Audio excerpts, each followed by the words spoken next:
Hello, everyone. This is Dr. Jeanette Scheid, medical consultant in the Children's Services Agency. On behalf of the Fostering Health Partnerships team, including the Michigan Chapter American Academy of Pediatrics, the Michigan Public Health Institute, the Association for Children's Mental Health, and the Michigan Health Endowment Fund, which supported this project, I want to welcome you to this presentation. I hope that in addition to the specific products and resources we will be discussing later, that this webinar itself will serve as a resource to the ongoing work you and community partners do to support the health and well-being of children in foster care and their families and caregivers. During the course of this presentation, I will be providing a brief overview of the project's goals and activities, which spanned over 2 calendar years. I will touch on the themes that arose from the Learning Collaborative event discussions, as these will no doubt be the focus of the ongoing work you and your partners will be doing for and with children and families. I will present key data from the main aims of the project and preliminary data from the pilot on parent engagement. I will be orienting you to the chief ongoing product of this project, the Fostering Health Partnerships website, which I hope will serve as an enduring resource across the systems of care.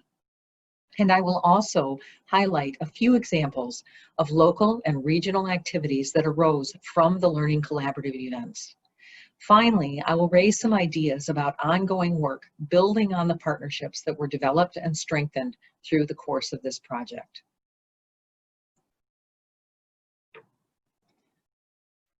Fostering Health Partnerships was developed with the idea that bringing together key community partners from child welfare, health systems, and other partners, and facilitating a dialogue about the challenges and barriers and strengths that each partner brings to the team would serve as a platform to identify priorities, communicate strengths and capacities within each team member or system, and use these to develop actions to improve coordination and services for children and families.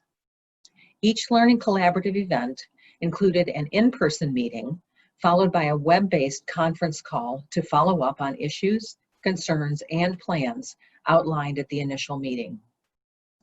The project team facilitated and summarized each team's discussion, developed products that we will discuss later, and provided additional support as each team moved to implement the action steps to which they committed. The project team's hope for Learning Collaborative events was to equip each partner to sustain relationships over the long term.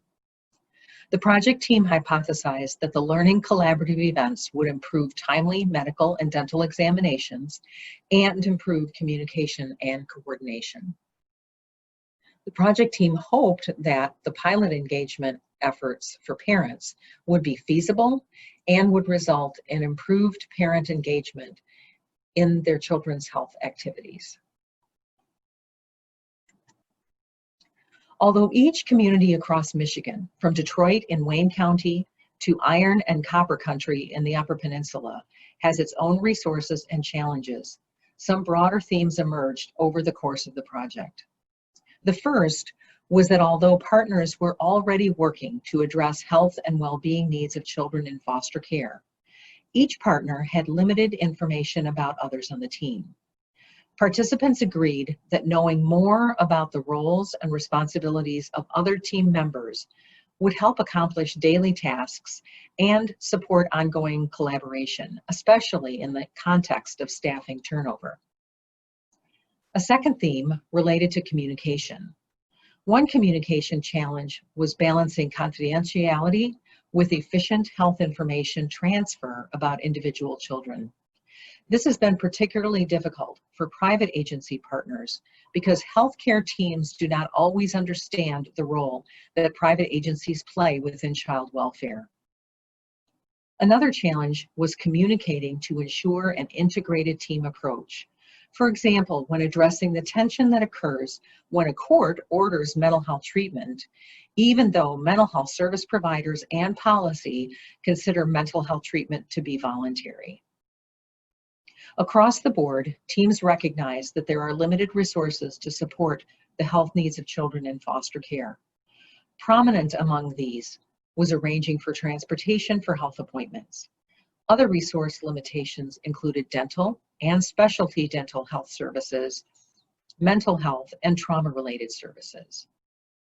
Finally, many teams discussed the challenges of engaging parents whose children are placed in care, and yet agreed that doing so should be a priority for child welfare teams and for their partners. I'd like to spend the next block of this presentation describing data from each of the following sources related to the main aims of the project and preliminary data from the parent engagement pilot activities.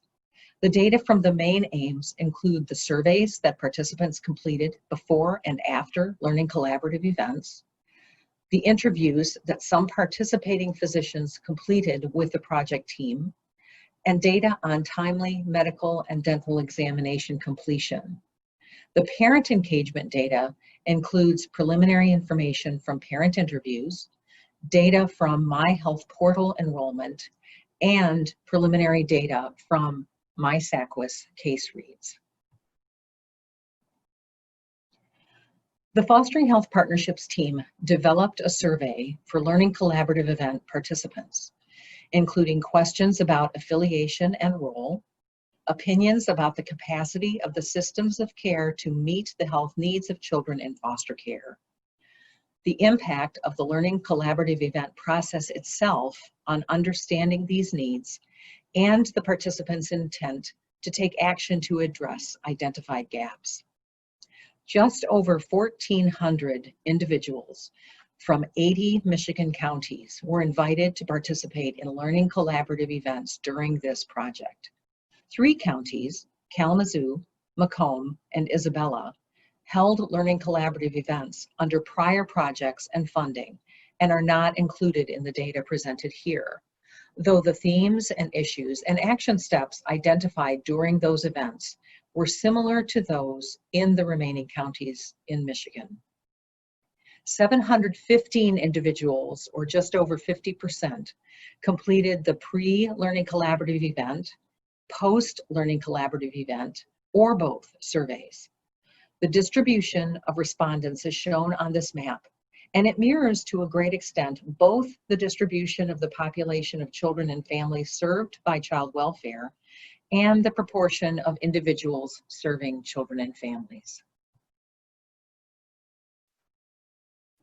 This slide describes the survey respondents.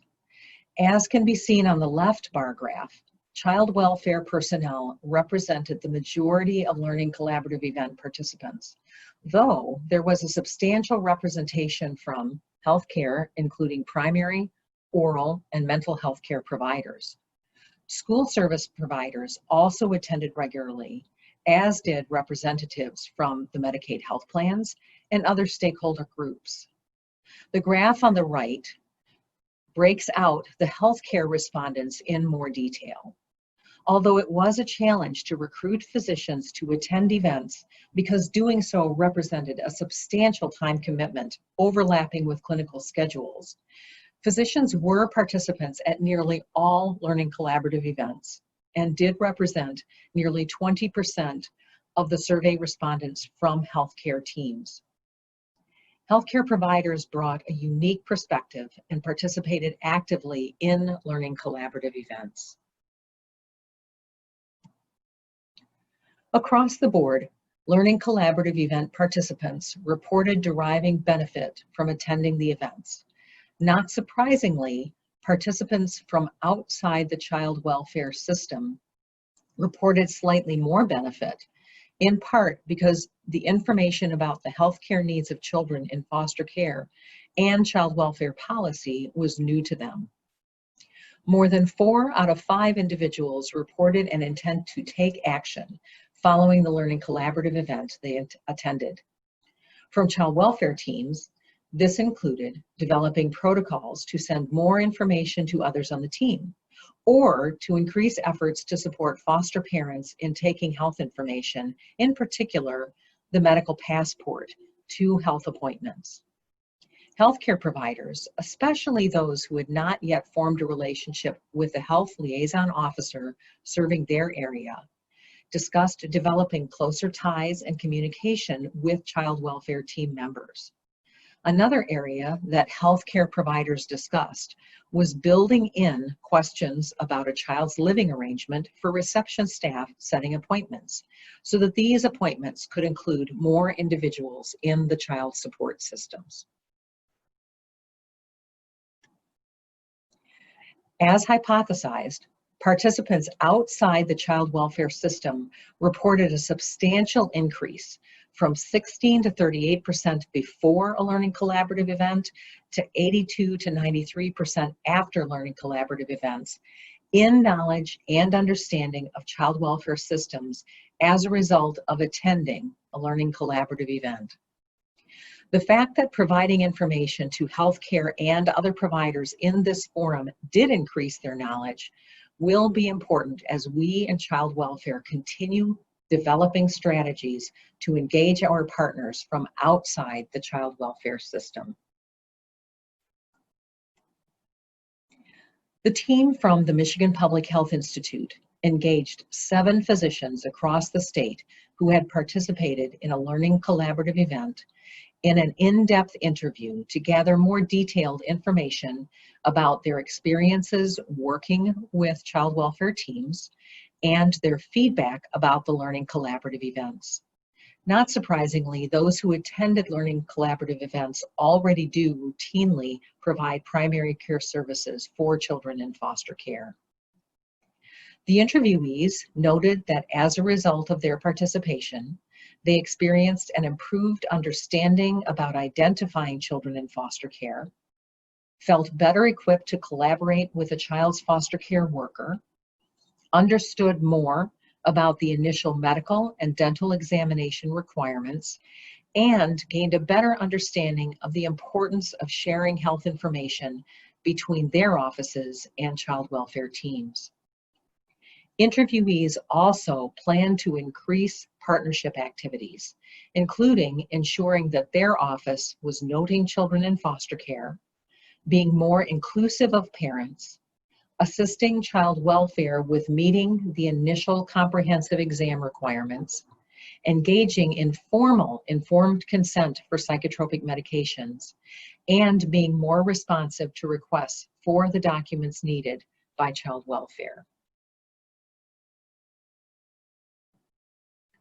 All of the interviewees agreed that the learning collaborative events were valuable and effective, in spite of having concerns about whether the time commitment would make it a feasible approach to engaging more physicians and other care providers across Michigan. Over half of those interviewed had already shared information from the learning collaborative event with colleagues in their office. These data indicate that healthcare providers can be active partners in meeting the health needs of children in foster care. MDHHS will use this information when planning ongoing efforts to engage the healthcare community about the health needs of children in foster care. Medical and dental data were extracted from the Department of Health and Human Services data warehouse. Data marts store the information from MySACWIS, and due dates are calculated for children based on their age, the type of appointment, and the date of the child's last appointment. Appointments are considered timely when they occur on or before the due date. Percentages are then calculated by dividing timely appointments by the total number of appointments or type of appointment expected. The Fostering Health Partnerships team analyzed the medical and dental data from November 2017, 3 months prior to the first Learning Collaborative event during the project, through April 2020, to assess the impact of Learning Collaborative events on improved timeliness of health examinations. This graph shows statewide averages of the percentage of exams completed timely over 3 periods. The first, or pre-LC event, is the average of the 3 months prior to the Learning Collaborative event in a county or county cluster. The second, or post-early LC event, is the average of the first 3 months after the Learning Collaborative event in-person meeting. And the third, or post-late LC event, is the average for months 4 to 6 after the Learning Collaborative event in-person meeting. It should be noted that some counties held Learning Collaborative events late in the project. This graph captures the data from as many of the post-late months as possible. So, for example, if a meeting was held in December, only 1 month from the post-late period could be included. The analysis shown here, excluding counties for which it wasn't possible to include the full period that is not included here, looks very similar to the graph shown in this slide. In all instances, the percentage of timely health exam increased across time periods. For some examination types, for example, initial dental examinations, shown as the light blue line, there was an early peak and subsequent drop, although still at a higher percentage compared to the pre-LC event period. The increase in percentage of timely yearly medical examinations in the darker blue near the top is essentially linear. Although many factors influence the success in achieving timely medical and dental examinations, these data, in combination with the feedback from survey participants and the physician interviews, show that ongoing collaboration and engagement between child welfare and healthcare teams contributes to improved timely healthcare services to children in foster care. In addition to improving timely completion of health examinations, the discussions and action steps taken as a result of Learning Collaborative events are expected to improve quality of care through improved communication and coordination of services.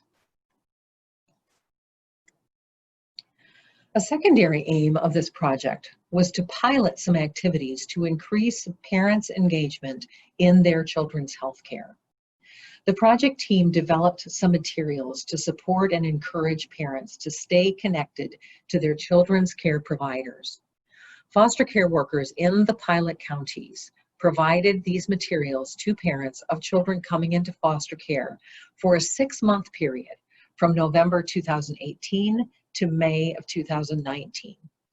These materials were the tips for parents, encouraging parents to provide complete information for their child's healthcare providers, to check with foster care workers about attending appointments, to attend appointments regularly, to track appointment days and times, to ask for transportation help, to know more about different types of appointments, and to understand consenting authority for different healthcare related activities and decisions.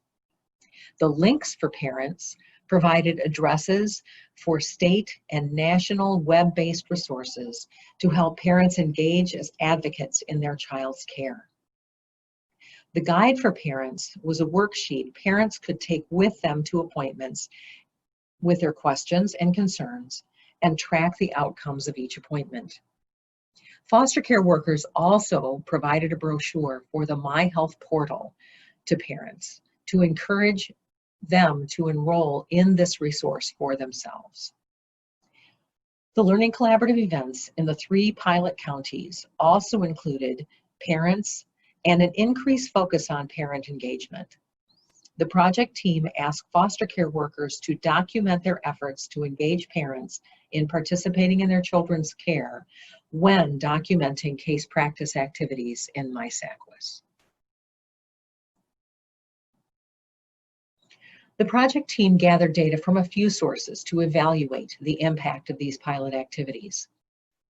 To obtain information directly from parents, the initial plan was to hold focus groups in each of the counties to discuss engagement and comfort level during health appointments. The project team and local teams worked to recruit parents, but were unable to do so.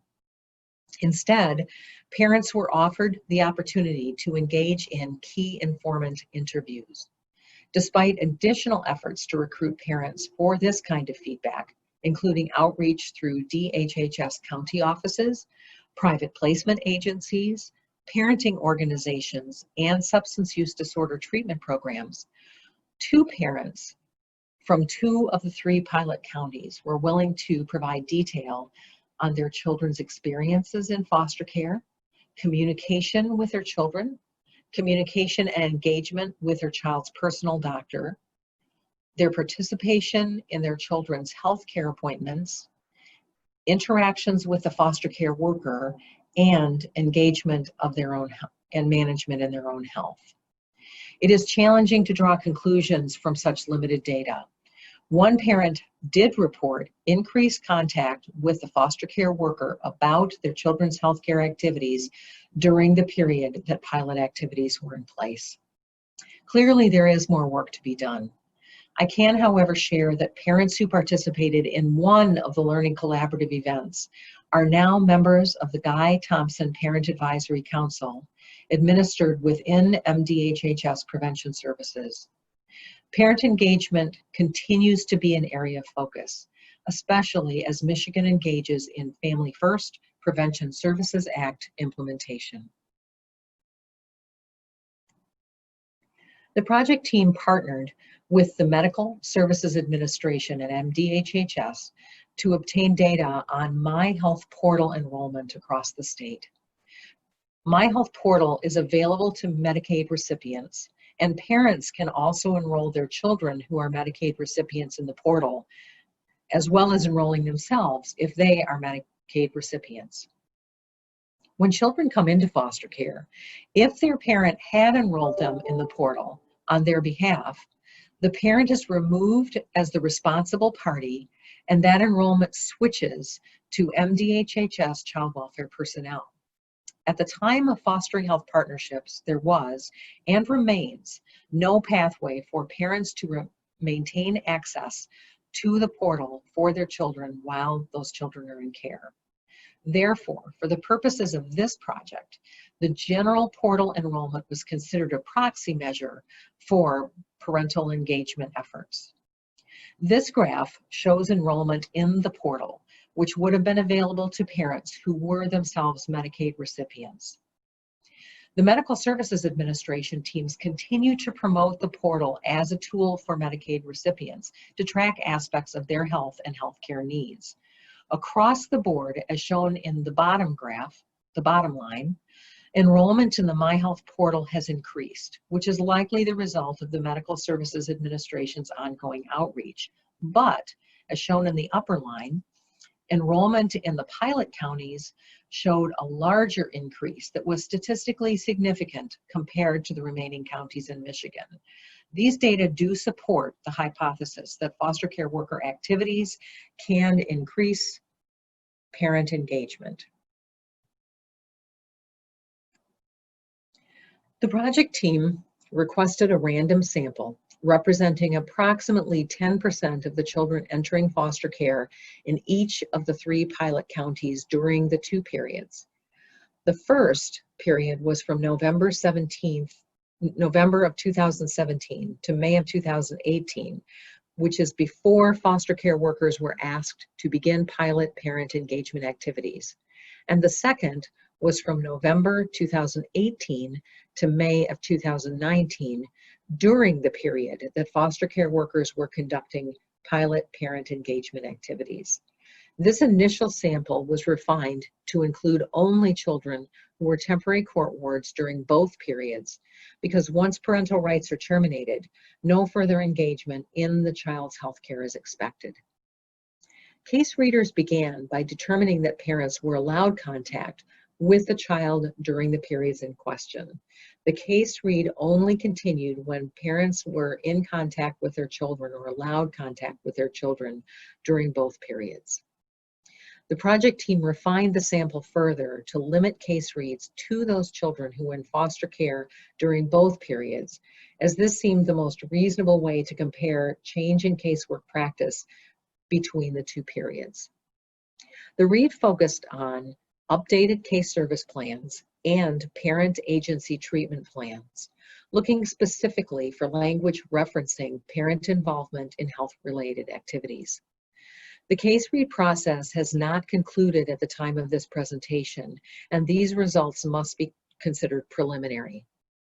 This graph shows data from 59 cases, including updated service plans, and 57 cases containing parent agency treatment plans from 2 of the 3 pilot counties in which children were temporary court wards and parents were able to have contact in both case read periods. The percentage of cases in which updated service plan documentation included language about parent involvement increased slightly from 63% to 68%, though not to a statistically significant degree. The percentage of cases in which the parent agency treatment plan documentation included language about parent involvement increased from 32% in period 1 to 49% in period 2, and this difference is statistically significant. The project team had intended to analyze data on parental presence in exams. However, it was not possible to do so. This was partly because only a subset of exams actually occurred within the time frames of the pilot activities, and partly because of the variability in the manner that parent attendance is documented. Although these data are preliminary, they do reflect a shift in case practice to encourage parental involvement in healthcare. It will be important to follow up with direct outreach and education to primary care providers and to continue to consider ways to capture parent attendance and involvement in their children's healthcare.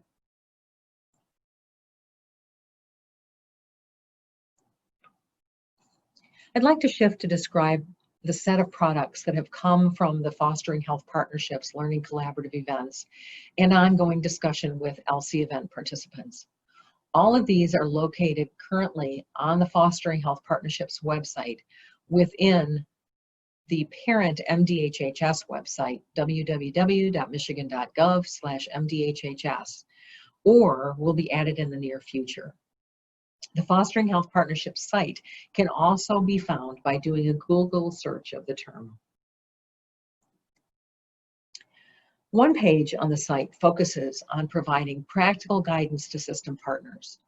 For each of these guides, any additional links needed are built in as hyperlinks in the electronic document. For example, for foster care workers, the How Do I Get Healthcare Records contains links to navigate enrollment in Care Connect 360, a software program that allows a search of Medicaid health-related data, links to find the health liaison officer serving their county or county region, and a link to the DHS consent for release of information.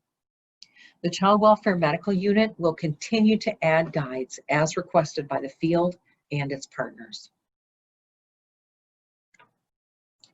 I also want to highlight a new section within the How Do I Guide, focused on a set of materials to assist child welfare field leadership in ongoing efforts to engage local and regional healthcare providers, since we know from survey data that doing so is effective in informing and engaging these partners. The need to help partners from healthcare systems understand the why of child welfare policy and practice was evident from the discussions at nearly all learning collaborative events, which often started with some degree of defensiveness on both sides during a discussion of the gaps in care, but ended with a shared understanding of and commitment to the shared work. This section contains an introduction to the section for child welfare teams, outreach documents that child welfare leadership can customize and send to healthcare partners when needed, a cover letter template that can also be customized and sent with outreach documents, instructions for customizing the outreach documents and cover letter, and finally guides to support ongoing engagement and strategic planning. This is the outreach document for primary care. It is a single sheet with information on the front and back. The front page includes a rationale for our shared mission, health requirements for children in foster care, and examples of the challenges facing child welfare teams working to ensure health and well-being of children. The back page includes a short list of key actions that each partner can take to improve collaboration and engagement. And finally, a section allowing each child welfare leadership team to provide information about their region. This document and other documents in the toolkit can be found within the How Do I tab under Child Welfare Leadership and Management. The next page on the site provides links to documents that are used commonly in child welfare to assist with meeting the healthcare needs of children. The team hopes that having these documents accessible on the Fostering Health Partnerships web will make them easier to access and use for child welfare professionals, but will also inform partners who are not as familiar with child welfare policy, practice, and documents. The third page provides general links to organizations at the state and national level and links within the MDHH web on a variety of topics related to meeting the health and well-being needs of children, including those in foster care. As is true of the other parts of the website, the Child Welfare Medical Unit will review this content and update it regularly. The team will also work to integrate the information on this site with other web content related to health and mental health in child welfare.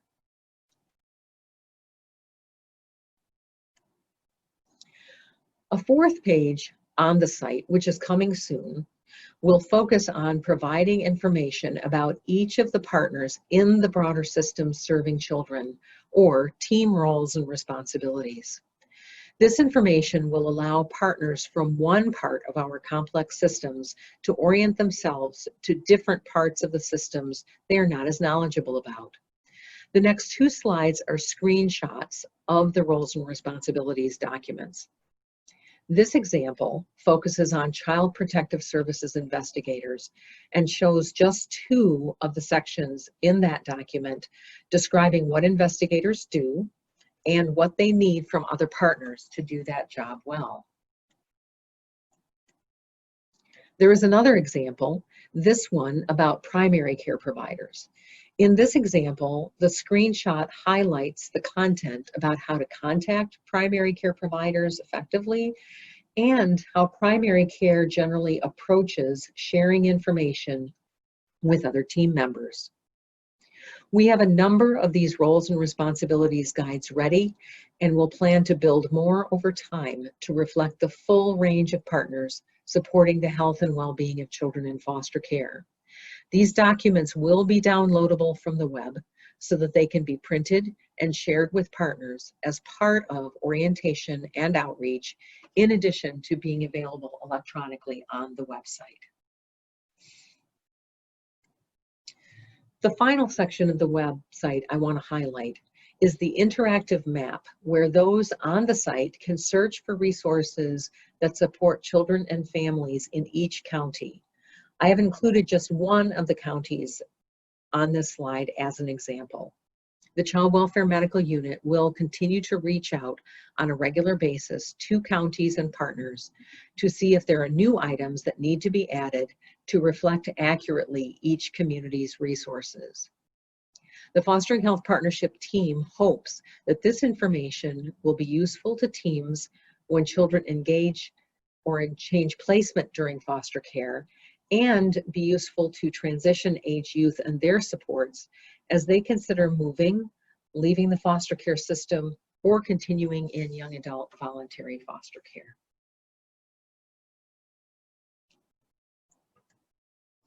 I'd also like to highlight a few of the specific activities by local and regional partners connected to their Learning Collaborative events. In one region, the teams discussed the challenges of arranging for fee-for-service Medicaid reimbursement for travel to health appointments. At the time, Medicaid policy required authorizations for transportation to be requested by the child's primary care provider. This was proving to be a barrier for health-related services not directly tied to primary care. For example, transportation for dental services. In reaching out to the policy unit within the Medical Services Administration following the Learning Collaborative Event meeting, the Fostering Health Partnerships team and local teams had the opportunity to provide input for policy change that expanded the practitioners who could seek authorization for this transportation reimbursement. This change has benefited not only the region where the issue was originally discussed, but also has implications for statewide transportation resources. In another region, the Intermediate School District was planning a series of educational events related to the impact of trauma and expanded the invitations to these presentations to local and regional child welfare and mental health partners as a result of the Learning Collaborative Event meeting. In a third region, representatives from the local health department discussed health services, including women, infant, and children activities, or WIC, available to families, but possibly underutilized. The local child welfare teams scheduled a training session about health department services for child welfare staff so that foster care workers would be equipped to maximize the use of these important local health department resources. In another region, the Community Mental Health Authority planned to expand ongoing lunch and learn cross trainings to include additional content areas raised in the Learning Collaborative Event meeting. One community mental health service provider realized that they could improve coordination between intake and psychotherapy services and psychiatric services, especially about the child's legal status and the consenting party for psychotropic medications. The last example is that a child welfare office engaged their local court and prosecutors in discussions about increasing parent engagement and visitation, which were sometimes disrupted by legal action against parents. Throughout the course of this project, the Fostering Health Partnerships team has also communicated with leadership in the Children's Services Agency and the Division of Mental Health Services to Children and Families to raise challenges and needs discussed at Learning Collaborative events. Although the Fostering Health Partnerships project will formally close on July 31st this year, efforts to engage and collaborate with partners in the system of care will continue. The Child Welfare Medical Unit will continue to review and update the Fostering Health Partnerships website and continue to improve the Health and Mental Health Information and Resources webpage, currently known as Fostering Mental Health, to support all partners in their efforts to promote the health and well-being of children in foster care. The Child Welfare Medical Unit continues to collaborate with those in the field and with partners system-wide to promote understanding and achieving the health and well-being needs of children in foster care. And finally, the Fostering Health Partnerships team is working to develop a follow-up project focusing on engaging the healthcare provider community directly through developing materials about prevention, child protection, and engagement to improve prevention, to support timely permanency when children must be removed from parental custody, and to maximize the health and well-being of children when in custody. Finally, I want to thank all of the people who made this project possible. Child welfare directors helped the team from the Michigan Chapter American Academy of Pediatrics to make essential community contacts, opened their doors to hold events, and made themselves available for additional conversations and consultations that enriched the outcomes and products from this project. Child welfare team members attended events, contributed to each discussion, engaged in problem solving and completed surveys, and continue to do the work of supporting child well-being, safety, and permanency. Local and regional healthcare teams, including primary, oral, and mental health providers, volunteered time away from their practices, sometimes for multiple meetings, shared their perspectives, and continue to work as partners in the healthcare of children. Coordinators from the Medicaid health plans and Healthy Kids dental plan providers, including Delta and DentaQuest, also attended multiple meetings, highlighted resources, and offered continued partnership to address gaps in care. The Fostering Health Partnership Steering Committee, members listed here, including members from MDHHS, private agencies, and other systems, engaged in multiple discussions with the core project team that enriched the project over its time. The Fostering Health Partnership's core team partners, the Michigan chapter, American Academy of Pediatrics, who worked so hard to prepare for and support learning collaborative events, Michigan Public Health Institute, who contributed invaluable data management and analysis, and the Association of Children's Mental Health, who were key partners for the pilot parent engagement activities. And last but not least, the Michigan Health Endowment Fund, who provided financial sponsorship and support throughout the project. Thank you so much for your time and attention today, and we look forward to continuing efforts on behalf of the children and families we serve.